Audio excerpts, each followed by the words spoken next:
প্রিয় ভাইয়ারা, আমার একটা জিনিস বুঝেই আসে না, আপনারা আপনাদের লাইফকে কীভাবে স্পেন্ড করছেন আমি তো বুঝতে পারি না। আল্লাহ তাআলা বলেছেন, তোমরা মসজিদে আসো, সিজদা করো আজান হলে। আপনি আজান হলে চা স্টলে যাচ্ছেন, গার্লফ্রেন্ডকে নিয়ে ঘুরতে যাচ্ছেন। এই লাইফের অর্থ কি? What's the meaning of this life? আরে আপনি তো মুসলিম, আপনাকে তো এই জন্য সৃষ্টি করা হয় নাই।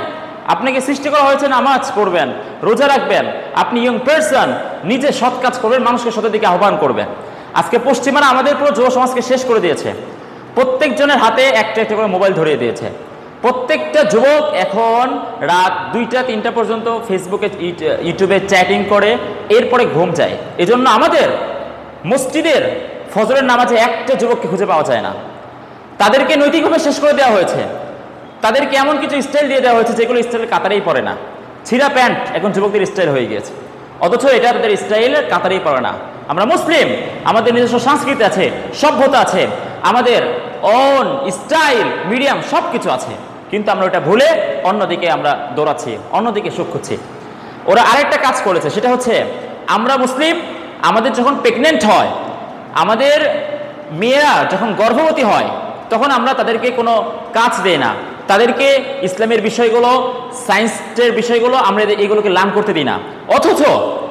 অথচ ইসরায়েলে যখন একজন প্রেগনেন্ট হয়, গর্ভবতী হয়, তাকে তারা ম্যাথ করতে লাগিয়ে দেয়, সূত্র, কঠিন কঠিন সূত্র সোলভ করতে লাগিয়ে দেয়। কারণ কি?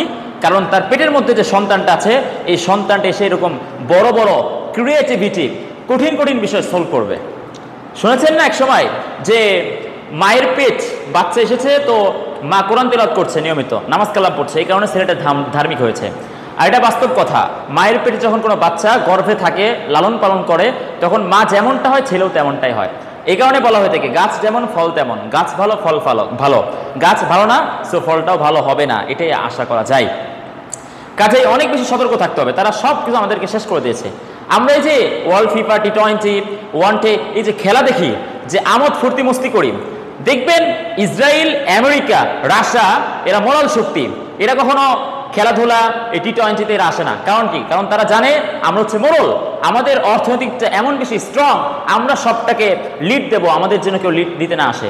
এই কারণে তারা অনর্থক সময় পাস করে না, নষ্ট করে না। আমাদের মতো আমরা খেলাধুলার মাঝে ছোট্ট বড় সবাই মিলে হোম লিখে পড়ি খেলাধুলা দেখার জন্য, অথচ এটা ইসলামিক কালচার নয়, ইসলাম এটাকে সাপোর্ট করে না।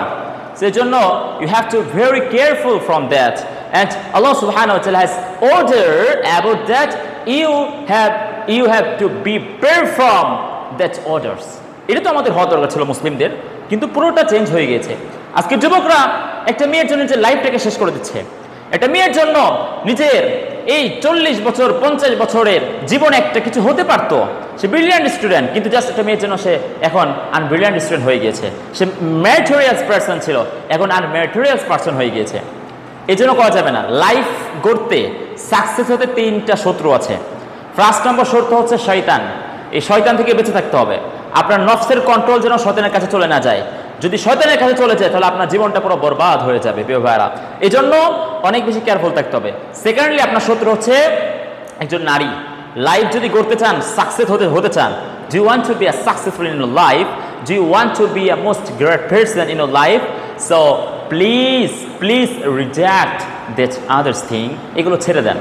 থার্ডলি, মোবাইলকে ভালো কাজে ইউজ করতে হবে, খারাপ কাজে ইউজ করা যাবে না। যদি বোঝেন যে মোবাইল আপনাকে কন্ট্রোল করে ফেলছে, আপনি মোবাইলকে কন্ট্রোল করতে পারেন নাই, আপনি কন্ট্রোললেস হয়ে গিয়েছেন, তাহলে বুঝবেন যে এটা আপনার জন্য ক্ষতিকর। That's injurious for your health, for your body, for all things. এই জন্য এগুলো থেকে আমাদের অনেক বেশি কেয়ারফুল থাকতে হবে, আমরা যেন এগুলো থেকে বেঁচে থাকি। আর একটা লাস্ট কথা শেয়ার করে আমি শেষ করব, সেটা হচ্ছে নবী সাল্লাল্লাহু আলাইহি ওয়াসাল্লাম হাদিসের মাঝে জানিয়ে দিয়েছেন যে এই যে ইহুদিরা, জায়নিজমরা যে চক্রান্তগুলো আছে, ওরা ওখানে বসে বসে, ওদের এমন টিম আছে যে টিম দিনের মধ্যে 24 ঘন্টা ইসলামকে ধ্বংস করার জন্য রিসার্চ করছে।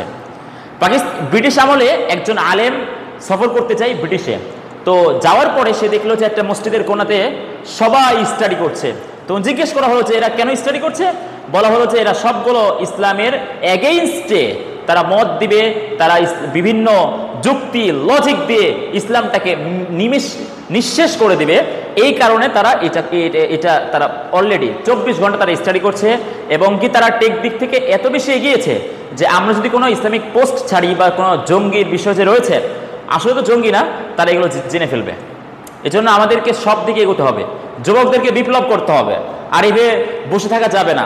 কারণ তৃতীয় বিশ্বযুদ্ধ শুরু হলো বলে আমরা আমাদের বিশ্বের শেষ প্রান্তে চলে এসেছি।